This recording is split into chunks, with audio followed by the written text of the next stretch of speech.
Hi there, and welcome to Roth Aggie Reviews. I'm Kobe. Nice to meet you. Today we're going to be reviewing a film which is called Don't Look Now. It was released in 1973. The movie is essentially regarded as a thriller and a drama, but I think it's more of a horror. Now, why do I say it's more of a horror? Well, the content in it is not only scary, but it's tragic, and it doesn't get any better. And it's a movie that is basically sad all the way through. So, a little bit of background behind the film. The film was based on a novel, which was had a similar plot. Actually, very similar, except for one part. The book and the movie are about a young couple, who have two kids, and they lose one of their kids. They lose a daughter named Christine. And that is obviously one of the biggest tragic situations in the family when you lose a child at such an early age. I mean, Christine is about 6. I mean, she's before teenage years age, so it's very young death. In the book, Christine's death is from meningitis, and in the movie, Christine dies through drowning. Now, it's important to talk about the death of Christine at this point before we get really into the film review as it relates to the further part of the story. Christine's death in the book is sort of not really, maybe long term, but it's basically over a longer period than the movie. I mean, drowning is quite sudden. And in the book, it's weeks and months, I guess, of her illness, and then finally she dies from the illness, from meningitis. So it's really interesting that the director chose the death through drowning in the film. And the reason they chose it, I mean, obviously, I guess, it's maybe more shocking, and it's maybe it's faster a death, and it can catch the people off guard. And again, I must say that, in this channel, I actually didn't mention this before, so I shouldn't say again. On this channel, most of the time there will be spoilers. In some cases there won't be. In some cases there will be spoilers, but then there's another spoiler that is not mentioned. And it's just left there because I want to leave a surprise. Now, I won't mention what the second part of the spoiler, which that is, because I want it to be a hidden spoiler. So, you have to guess when it is. But with the movie is basically the couple lose their child, and they travel to business. They travel to Venice for a business trip, that is.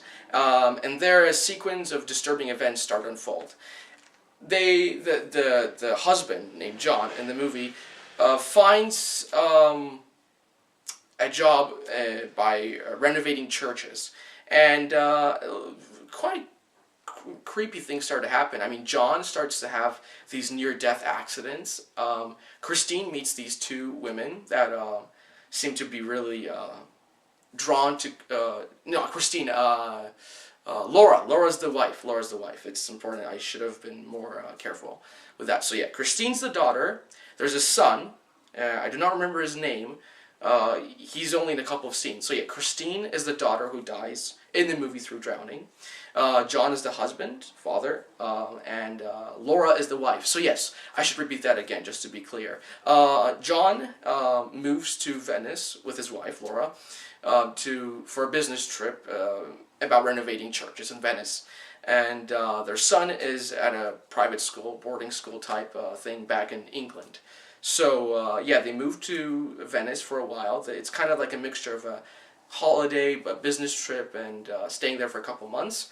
And yeah, strange things start to happen. With John, strange things happen by him almost dying, him having accidents, strange encounters with people. People are staring at him like they've never seen someone like him before.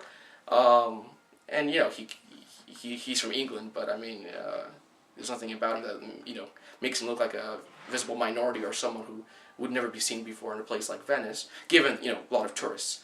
And yeah, Laura meets these two women that are very drawn to her, and they keep saying things to Laura about Laura's situation.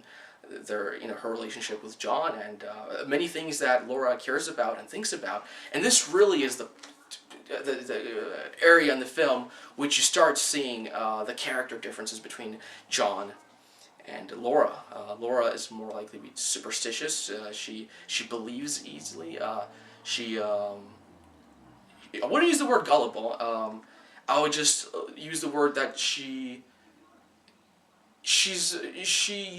would rather believe than not believe, given her kind of I guess almost like change of life because of her daughter dying, her daughter's situation. I think that kind of changed the way Laura was from the beginning of the movie, which is only 5 minutes before Christine dies. And John is the total opposite. He's a bit of a natural skeptic, and you think at first he's a bit of a skeptic, but then as the movie progresses, you think he's actually really a skeptic, and then things really start to change. And what's really strange about this film is that it's done in a way that is really spooky. One of the characters, which is really scary, and ultimately is the movie's villain, is somebody you would never think of doing something bad, and that person builds a relationship with John, and John starts to care about this person, and it really shows that John in the end actually, for lack of a better word, in his case, succumbs to believing in the supernatural and things like that. And so both Laura and John, through different people, build up a connection, a relationship based on supernatural things like that, and that's really what drives the film. Now, talking about the film, the story I feel is good. It's really sad. It's good but sad. I mean, obviously, there's a lot of things in the movie that would just make you want to cry because it's full of tragedy. The movie revolves around tragedy, basically. And the story it's not slow. Yet it's very good in showing each detail that has to be examined, and it sometimes takes its time, but it should do. So it's a movie that some people will get impatient by, but then there's a lot of things that are quite shocking, and I use the word a lot because it's shocking, but it's not just shock for shock value. It's actually, legitimately either terrifying or mind-blowing events that happen. So there's a variety, which is good, because if a film has only, let's say, long, monotone, kind of story elements, then it gets boring. And if it's too fast-paced, then you almost feel like, it's the movies, you almost feel that it's just too fast, it's no content, no substance behind it. So this movie has both. And it's a kind of movie that you really have to look around to kind of find clues. It's a kind of movie that you should watch more than once. Maybe more than twice, yeah. And it's one of those films that people really would check, every 5 years or so, because you learn everything. You learn new things with this movie every time you watch it. I mean, first time this movie came to my attention was, I believe, when I was 17. I think I heard about it when I was 16, but it was when I was 17 that I actually watched it. And it's a kind of movie that when you watch a second time, you're like, whoa, I totally missed that part. And it's cool because those are the kind of movies that you can watch all the time and never gets boring. So, that is really good. The music is great. It obviously takes place in Venice, so there's an element of violins, and given it's a thriller and mystery, and as I said, to me it's a bit of a horror mixed with extreme tragedy. It has a creepy sound to it, creepy melodies, creepy kind of rhythms, and songs, and but it's actually also a really charming soundtrack. It's scary at times, but it's actually really pretty. It's beautiful, and cinematography again is great because the film is about Venice, and people think, oh yeah, Venice, the typical, the square, the canals, but this film really captures the Venice that is not the tourist Venice, the everyday Venice, or even the Venice that is the Venice which has the kind of the darker side, the recesses of Venice, where scary things happen, and it's really good because you're like, wow, Venice has quite the dark city, strange, night threat type element, and it really portrays it well. So and the acting again is great. It's done really well, and it's very believable, and yeah, it's a film that I would say you should buy. I mean, I haven't bought it because I want to get Blu-ray. I don't have Blu-ray yet, but once I get Blu-ray, I think I'm gonna buy, the movie. And I'm also thinking about, getting the book. I've read the book, but I want to buy the book too. So again, yeah, the movie and the book are really good together, and they should be both examined by the audience, the viewer, the reader, in case of the book. And yeah, it's interesting that the film was both filmed in England and in Italy. And for those of you who love Venice, this is a film to check out because it's not only the Venice, the tourism Venice, as I mentioned, but it's the Venice that Venice good, Venice bad, in between, and it's really a visual masterpiece. The film. I mean, most of the films I'll be reviewing here fit into the visual masterpiece and cinematography, brilliant executions. Cinematography is very important. So in these movies, in this channel, most of the reviews will be done about films that kind of fit the state of good cinematography. Because I feel that foreign films are naturally good in cinematography. They just seem to, be good at that. And, it's funny because foreign films are from all over the world and they happen to be just so focused on cinematography, and it's like, wow, it's great. And with that being said, I'm not saying that films from Hollywood or the usual blockbuster or even films from Canada. I mean, it's not that they're not they're not good at cinematography. It's just that we're so used. I mean, at least I, as a North American movie watcher, I'm so used to them. I want to check out something new, and new sometimes is great. And I think that's the kind of thing I'm trying to instill and the people who are watching this YouTube channel and YouTube reviews.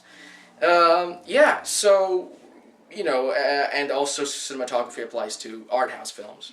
So this film, it really is a thriller, but to me it's a horror. I mean, I know some people who've lost, their children, and it's really a subject that is quite sensitive and has to be treated seriously. I mean, there's some films that, have subjects that are that can be easily turned to comedy, but this movie is definitely on a very serious note. It starts on a serious note, and it's just these movies need to be really cared for because it's that's one of the most tragic things to happen to a family, losing people so young. So I think on that note I'm gonna leave it right there. So yeah, it's a film called Don't Look Now. It was made in it was released in 1973, and if you like movies like that, I would suggest checking out movies like The Wicker Man, either the Nicolas Cage version or the older version, and movies like Rosemary's Baby, and movies such as Santa Sangre by Alejandro Jodorowsky, Rosemary's Baby by Roman Polanski. So all kinds of good directors really seem to focus on this kind of genre, and maybe it's not even a genre, but it's just a particular way of making films. It's like a mixture of art and tragedy and soul searching. Because a lot of the movies are about soul searching in the end. So I'm gonna finish it off for now because I don't want to start a whole other subject. And I hope you like this review, and have a good day. And I'll be trying to make reviews as often as possible. So thank you very much.